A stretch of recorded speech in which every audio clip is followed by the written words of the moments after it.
Elecraft KH1 Just Revealed. Got that coming up next.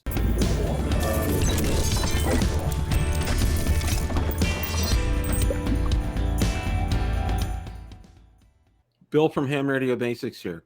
If you like the content of this video or anything on my channel, make sure you hit the subscribe button and ring the notification bell so you don't miss any future content. With that, let's begin.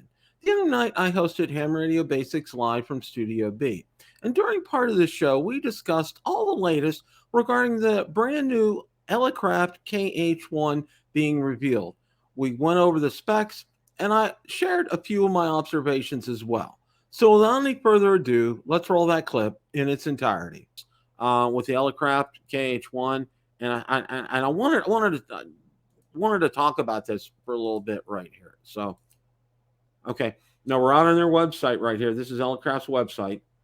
It lists the overview, and I'm sure you probably know the specs here, but we'll go over them. 40 to 15 meter ham band, 6 to 22 megahertz SWL, CW mode, 5 watts, all bands. ATU includes whip and high Q indicator for 20, 17, 15 meters. 2.5 amp hour lithium ion battery and internal charger. CW decode and 32K transaction log. Scan mini pan feature. Real-time clock. Full remote control. Speaker. RIT, XIT, and VFO lock. Light gray case stays cool even in bright sunlight. In the box is a KH1-F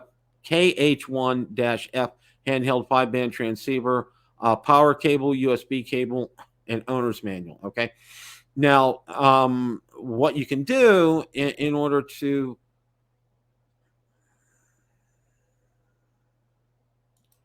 see if it, okay, this just lists products. Okay, we're gonna look. I'm gonna look at the want to show that there's different packages that you can get with this, and different accessories.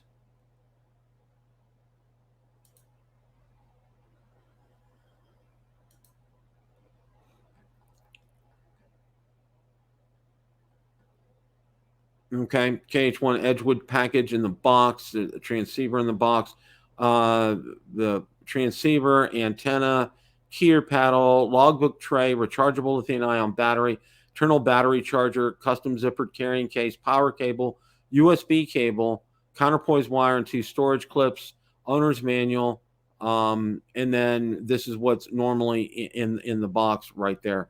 So I want to go ahead and get to where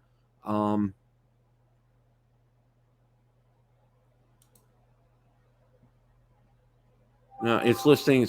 These are all the accessories that are available for it.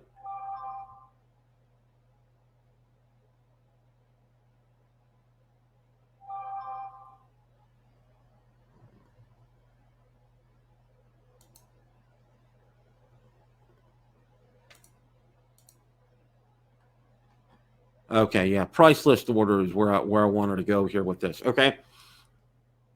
Now the KH1, the transceiver by itself is $549. Now the Edgewood package is $1,099.65, and I believe, if I'm not mistaken, okay, let's look at the package and what that includes. The KH1 Edgewood package again, and I just went over this. The transceiver, the tuner, a keyer paddle, logbook tray, rechargeable lithium-ion battery, internal battery charger, a zippered carrying case, power cable, USB cable, counterpoise wire, and 2 storage clip, owner's manual.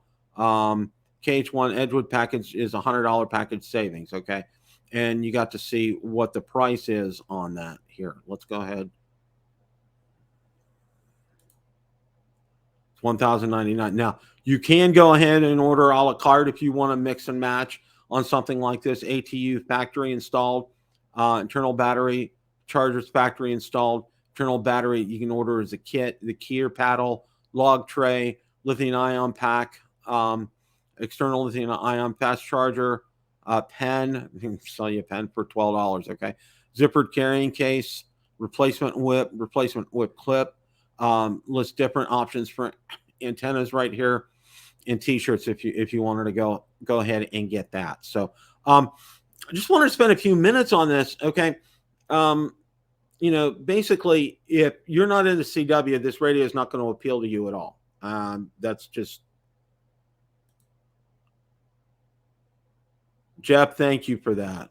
Yes, I agree, and that's something someone has already suggested that. But yes, I do agree for that. That's for sure. So yeah, Jan, I agree. It's too much when you can spend it on something that has a lot more features, even though it may be a little bigger. Absolutely, okay. And I was out today, and just to let you know, I came across a Texan. I think it's 330 is the model number, and it's a very basic AM/FM shortwave SSB radio, and it does, it picks up the hand bands on here. So if you're not into CW, this radio doesn't appeal to you at all. And even if you are into CW, okay, this is something that's not going to be handheld, because in order for, I mean, you could hold your hand. It would be kind of difficult. I mean, for me, you're holding that. There's an antenna up there, and you're keying in for CW. Okay, I would think that's going to be a little on the awkward side. I don't know, for me. That's just me. But yeah, Andy, you're right. It is a lot of money. They're asking a lot of money for this. And I saw, and one of the things, if you want to go ahead and look, and I did post this with some interesting comments. A lot of people are saying, well, why don't you take care of your backlog of item orders for some of your transceivers that are out there? Because Elecraft is an American company. It's fantastic. I highly recommend them. Okay. But they have a backlog, and they've had a backlog obviously because of the part shortages and things. So, yeah, exactly, Jeff. It's a niche product, CWQRP. Exactly. It's a real niche product, and and someone had posted in those interesting comments. I could get an IC 705. Spend $300 more, and I'm there. Plus, I have the ability to talk on that radio too. I mean, it's like, what do you want to do? I mean, some people are going to get this. Obviously, Elecraft doesn't go out there and do this blindly. Obviously, when they go out there and they do their marketing and they do some investigating and they take a look at things and they say, is there a market for it? It's right. But Jeff said Jeff is right. It is a niche market. Okay. CWQRP, 5 watts. Okay, that's what you're going to get out of this, but it's going to appeal to some people, and and more power to those who get this. Personally, it doesn't appeal to me. I don't do CW. I may never do CW.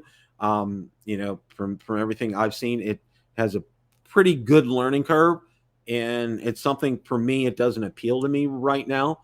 There's a lot of other things that do appeal to me right now. POTA appeals to me right now. DX appeals to me right now. QRP appeals to me right now. CW doesn't, and that's kind of where I'm at with this. And yeah, Jeff, that's you nailed it. You hit a home run on that point. Okay, it really is a SOTA radio. It really it is ideal. It is perfect for that. You get the right antenna up, you're gonna probably get some great contacts on CW doing SOTA with this. I agree 100%. And it's lightweight. I mean, what's the number one criteria for a SOTA radio? I mean, I don't want to say the number one, but one of the big things is you want to try to conserve as much weight as possible. Obviously, this does that in a great way. So, but yeah, that is an absolute. Yeah. That's very true, Andy. That is very true. Very true. It's just it's what you want. I mean, if it's something that appeals to you, if you do CW and if you do SOTA, go for it. They are in stock and they are shipping right now. So I'm interested to see. I know Jason from Ham Radio 2.0. I saw his show where he talked about it.